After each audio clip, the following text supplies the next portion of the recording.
Hi friends, నా పేరు Sridevi. Good morning. ఈరోజు మనం 50 నెలల్లో 50 లక్షలు ఎలా సంపాదించాలో తెలుసుకుందాం. ఇది 50 లక్షల చిట్టి అనమాట. మనం ఫస్ట్ మంత్ 1 lakh కడతాము, సెకండ్ మంత్ 65,000 కడతాము, థర్డ్ మంత్ 1 lakh కడతాము, ఫోర్త్ మంత్ నుంచి 18 మంత్ వరకు 65,000 కడతాము. మనకు కమిషన్ 35,000 వస్తుంది. ఇదే అమౌంట్ని మనం ఫస్ట్ మంత్ ఎత్తుకున్నా, లేదంటే 10th మంత్ ఎత్తుకున్నా, 15th మంత్ ఎత్తుకున్నా మనకు 30 lakhs వస్తుంది.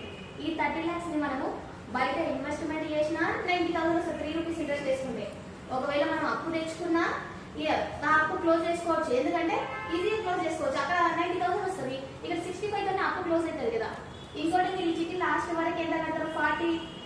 40 lakhs. మీకు 10 lakhs అనేది కమిషన్ వస్తుంది. బయట ఎక్కడ కూడా 10 lakhs కమిషన్, 50 lakhs చిట్టికి. మీకు అప్పులు కానీ, బయట ఈఎంఐలు కానీ, హోమ్ లోన్స్ కానీ ఏకుండా ఈజీగా క్లోజ్